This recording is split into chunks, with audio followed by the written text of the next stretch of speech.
Hello and welcome to my channel. If you're new here, my name is Marte, I come from Norway and I love makeup, and today I'm talking about the Hidden Piece palette from Titanium Foxes Cosmetics, and this palette is so beautiful. You can see the color story right here. I am doing 2 looks and swatches with this palette, and I was lucky enough to receive this in PR and actually did some paid swatches, which are the first paid content I've ever made for a brand. So that was very exciting. But this palette is just so beautiful. So if you're interested in seeing the looks I created and the swatches, then keep watching.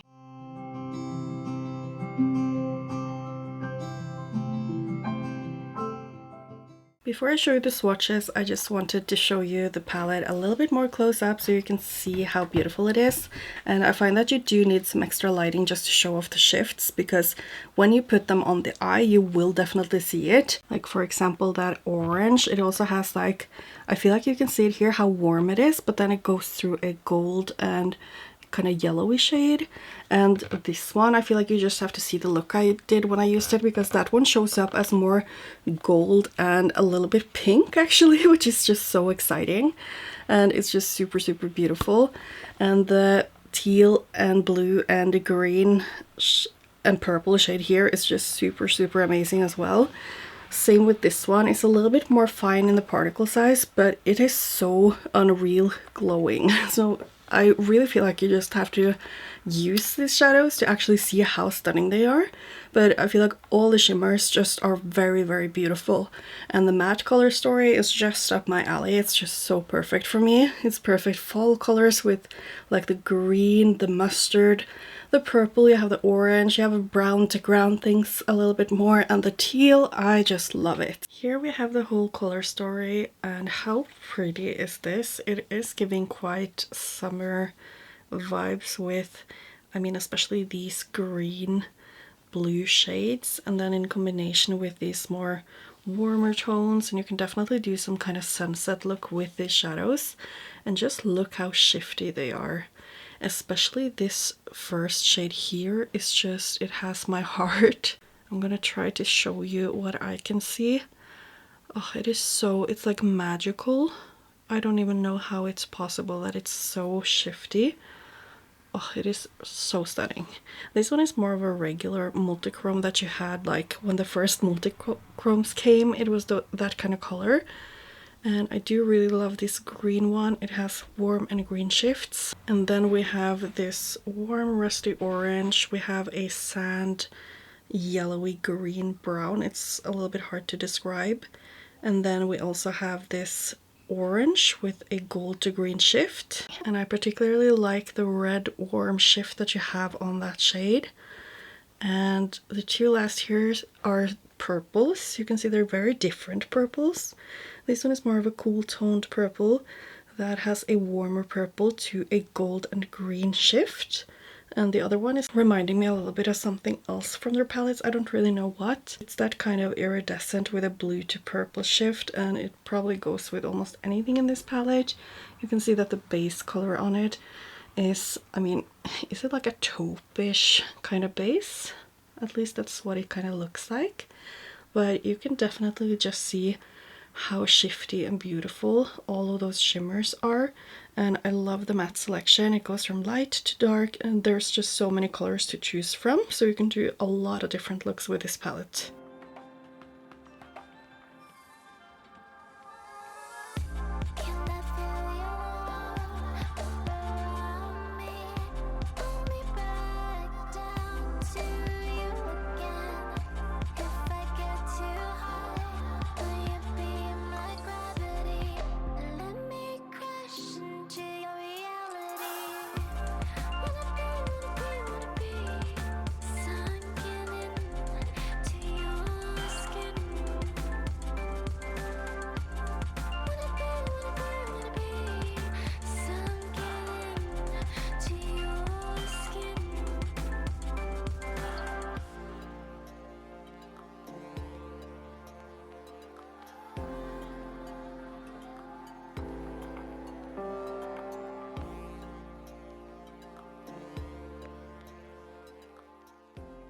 It's actually been about a month since I did the last look, but you know, I really want to use this palette more, and today I was thinking I would use this, and this. So I'll start off with the teal in the outer corner, then I'll blend into the forest green, and then the more mustardy kind of shade over here towards the inner corner.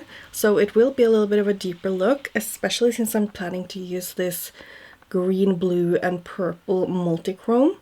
And I think I'll use that for like the outer half of the lid, and then for the inner half I haven't decided yet. I think there's a lot of shades that would look nice. I could just go for the green, but I could also go for like the multichrome here, or even the more orangey pink red multichrome here. So I'll just have to wait and see how I feel, but that is the plan to begin with. So I'm just going to start off with the outer corner here. And I did go a little bit overboard with my blush today. I was using some of the cream blushes that I got from Colored Raine when they were shutting down. But look at that finish. Wow. This one is the one in Spicy, and then it was one that was called something like Rose Cream Blush or something. Anyway, I'm going to use my Glaminatrix number 2 brush, and I'm applying the teal in the outer corner. I wonder if I might have to use a little bit of the forest green just to deepen this up, or even the brown maybe. But I love this color. This is the kind of teal that I really like, although I find that some turquoises and teals can clash a little bit with my skin tone, because I am like a neutral to warm skin tone. Ooh, this is blending nicely as well. I am only using my Morphe cream eyeshadow base today, not my Smashbox one, and it has been going really well because I've been trying it out for the past week or so, and I don't really have much creasing when I just use that, which is nice because usually I use my Smashbox primer to avoid creasing. But it's nice to not have to use that one because they actually discontinued, or they reformulated, and the new one I've heard is not as good as the old one. I'm now taking the shade Palm, which is that green one, and applying it right next to the teal. I think I might use just a little bit of the brown to deepen up the teal, just like in the very outer corner here, because I feel like the green is almost deeper than the teal. Oh my god, I just applied it way too high up. Oops. Okay. I think I'll have to use one of my skin colored brushes and try to see if I can get some of this off. Why did I do that? I think I might also just use a little bit of the night sand. I mean, it's not that high up, but I might just use a little bit of the night sand shade just to get some warmth to the green as well. So I'm just taking that brown shade and I'm applying it here in the very outer corner, just to make the outer corner be like the deepest shade.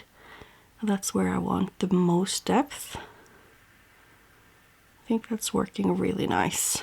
And then I'm taking my Glaminatrix EO1 brush with the shade Night Sand, and I'm using that to the inner corner here. And as I said, I'm going to brush it a little bit over top of the green, just to warm it up a little bit. I feel like I can still tell where I put that green too high up, right here, but I don't think people will notice in real life. Maybe we'll see it a bit on my close-up afterwards, but that's how it is sometimes. I'm not going to do this again, so that's just going to be how it is. But I'm gonna do the other eye and see what I'll do for the lower lash line. Although I was thinking I would use the purple, the first one in the palette, and I don't think I told you that earlier, but I was thinking to do that to get something a bit different with the colors, because these are going in quite a good gradient. So I will just continue like the rainbow gradient and go from the teal to the purple, I think. As I said, I'm going to take the purple shade called Desert Night, and I'm using the EO3 brush from Glaminatrix, and I'm just tapping it towards the waterline basically. And I'm trying to be careful now because every time I edit my videos I see that I'm out of focus when I'm doing the lower lash line, and it's so annoying. So I'm trying my best to be in focus now. I'm not sure if I want it further in than that though. I was wondering if I should have used the more pink shade, but I'm going in with the shade Night Sand towards the inner corner here, just because I really like how this shade looks combined with the purple, and they're also next to each other in the palette. So I'm sure the owner of the brand also thought that they look really nice together, and they really do. So I'm just going back in with the brush that has the purple on, just so I can blend them a little bit more together. So this is where we're at right now, and I think it's really nice. So I'm kind of ready to go in with my shimmers now. I will be using a little bit of glitter glue from Glam Shop first. So first I'm tapping a little bit of Sleeping Water on the outer corner here, just where I have those teal and green shades. You can see that this is a very dark multi-chrome shade, so I can't drag it way too far towards the inner corner because I think it looks weird when I don't have a base that is as dark as the shadow, like the shimmer shadow. So I'm just tapping that there. Oh, and I think it's really cool because it has that purple kind of base almost, at least the outer shift, and that fits perfectly with the purple underneath here. And now I have to be really quick and decide what to do for the upper, or like the inner corner. I think I'm going to go in with the light green. I think that would be the prettiest. So I'm going in with the shade Algae, and I'm applying that here. Does it have like pink to it as well? I mean, I didn't have anything else on my finger, so I'm just seeing some pink sparkles here. That is so beautiful. So now I'm just working the shades together here on the middle. I'm not applying anything more of any of them. I'm just tapping and like slightly dragging just to make sure they mix a bit more together. And I think I want this one a little bit higher up, but now you can see that I have a little bit of the darkest shade here.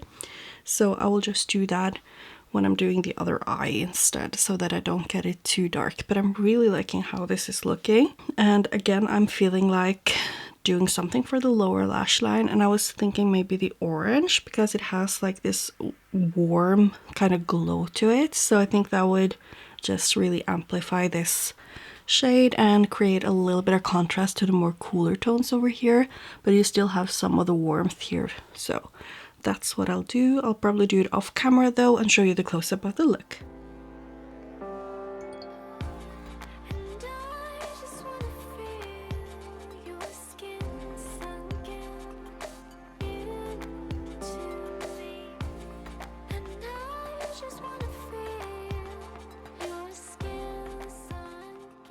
That was my second look with the Hidden Piece palette, and I think this is like my favorite look this year up until now, because I just love these colors together. The color story is just so great, and the shimmers are just, oh, they're just so sparkly and shifty and everything I could want. So I love that. One thing I feel like is worth noting with this palette is that this particular shade was a little bit too wet for my liking.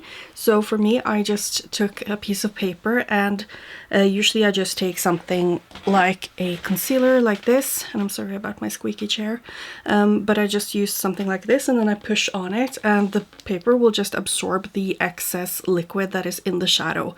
So I just did that.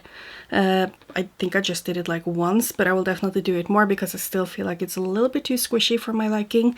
So that is just a little tip. If you have palettes with shadows that are a little bit too squishy or liquid, then that is a great way to just fix it super quickly by yourself. Other than that, I don't think I've had any kind of issues with this palette, and I just think it's amazing. I find that the color story is just perfect for both summer and autumn, especially like these shades are just so fall, and I find these just make them a little bit more summery. So I think it's a great color story. I think this is like one of my favorite palettes, but I feel like I feel that about all of Titanium Fox's cosmetics palettes, and also the Glaminatrix palettes are just so beautiful to me. So yeah, this one is definitely up there. But I do think that's it for this video. I hope that you enjoyed the looks and the swatches, and hopefully I'll see you in my next video. Bye!